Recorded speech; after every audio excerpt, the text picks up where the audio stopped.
Magandang araw po. Samahan niyo ako sa ating pagninilay sa ikalawang pagbasa na ating tatawaging pagbibigay ng ikalawang pagkakataon. Tayo po ay manalangin sa ngalan ng Ama at ng Anak at ng Espiritu Santo. Amen. Diyos na makapangyarihan, amang maawain, sa gitna ng mga hamon at pagsubok ng buhay, lumalapit kami sa iyo na may pusong puno ng pag-asa.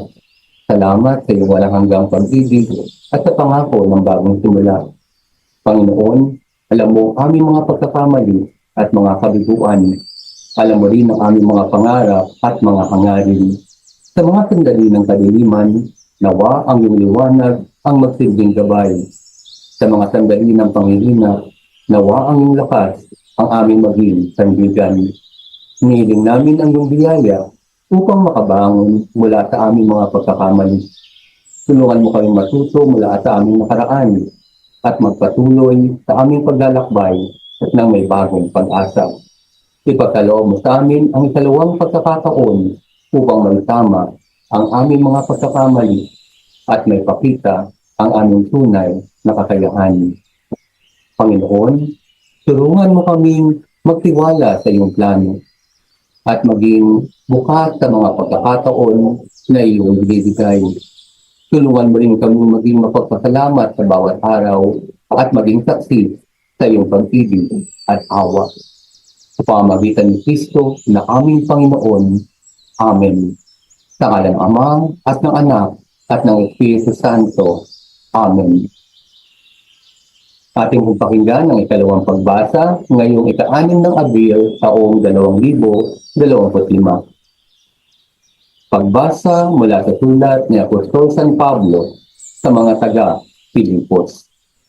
Mga kapatid, inari kong palubihan ang lahat ng bagay bilang kapalit ng lalong mahalaga, ang pagkakilala kay Kristo Jesus na aking Panginoon.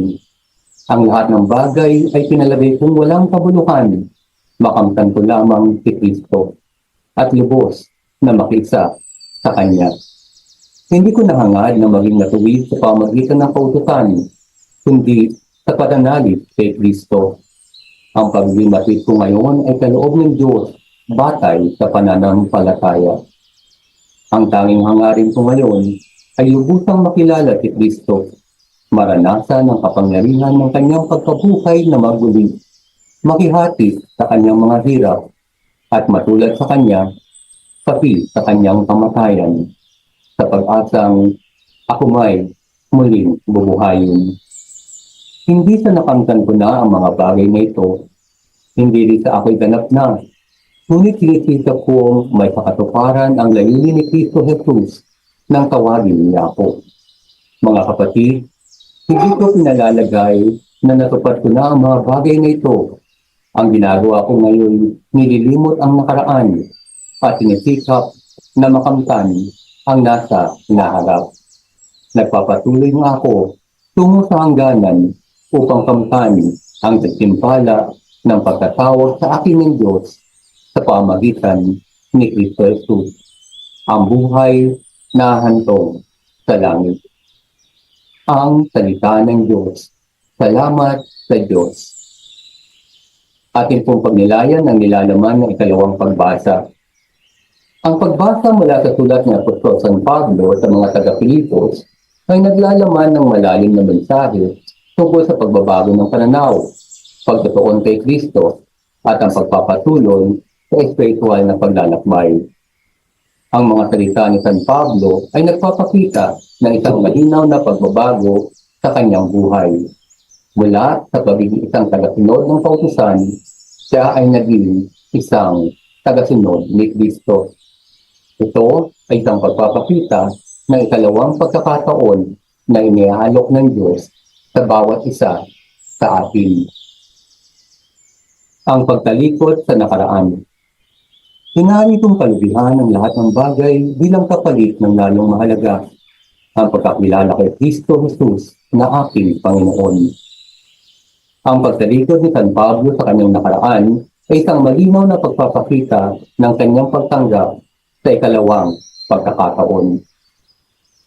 Ang lahat ng bagay ay pinalagay kong walang kabuluhan, makamtan ko lamang si Kristo at lubos na makiisa sa Kanya. Ito ay nagpapahiwatig na ang tunay na halaga ng buhay ay matatagpuan lamang kay Kristo. Ang ginagawa ko ngayon, nililimot ang nakaraan at tinisikap na makamtan ang nasa hinaharap. Ang paglimot sa nakaraan ay hindi nangangahulugang pagkalimot sa mga aral, kundi ang pagpapatuloy sa buhay ng may bagong pananaw. Bagong pagkatao sa pamamagitan ni Kristo. Hindi ko nahangad na medyo matuwid sa pamamagitan ng kautusan, kundi sa pananalig kay Kristo. Ang pagiging matuwid ko ngayon ay kaloob ng Diyos, batay sa pananampalataya. Ito ay nagpapakita na ang tunay na katwiran ay matatagpuan lamang sa pamamagitan ng pananampalataya kay Kristo. Ang tanging hangarin ko ngayon ay lubusang makilala si Kristo, maranasan ang kapangyarihan ng kanyang pagkabuhay na mag-ulit, makihati sa kanyang mga hirap, at matulad sa kanya, pati na rin sa kanyang kamatayan, sa pag-asang ako may muling bubuhayin. Ito ay nagpapakita ng malalim na pagdanais na makiisa kay Kristo sa lahat ng aspeto ng buhay. Pagtutuon sa inaharap. Hindi sa nakamtan ko na ang mga bagay na ito, hindi rin sa ako'y ganap na. Ngunit tinisikap kong may kapatuparan ang layunin ni Kristo Jesus nang tawagin niya ako. Ang pagpapakumbaba ni San Pablo ay nagpapaalala sa atin na ang spiritual na paglalakbay ay isang patuloy na proseso. Nagpapatuloy na ako tungo sa hangganan upang kamtan ang gantimpala ng pagkatawag sa akin ng Diyos sa pamamagitan ni Kristo Jesus, ang buhay na hantong sa langit. Ang pagtutuon sa inaharap ay nagbibigay ng pag-asa at inspirasyon upang magpatuloy sa ating spiritual na paglalakbay. Ating pong sagutin ang mga tanong para sa personal na paglilinaw. Anong mga bagay sa aking nakaraan ang kailangan kong talikuran upang makasunod kay Kristo? Paano ko naranasan ang pagbabago sa aking buhay sa pamamagitan ng pananampalataya kay Kristo? Paano ko maipapakita ang aking pagtutuon sa hinaharap at ang aking pagpapatuloy sa espiritual na paglalakbay? Paano natin tatanggapin ang mga pagkakataon na ibinibigay ng Diyos para sa bagong buhay?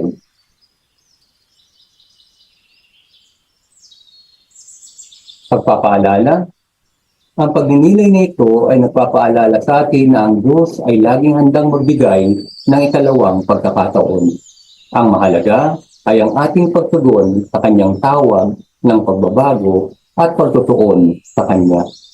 Nawa ay patuloy tayong kaawaan ng Diyos na lumikha at patuloy tayong gabayan sa ating paglalakbay sa ating buhay pananampalataya.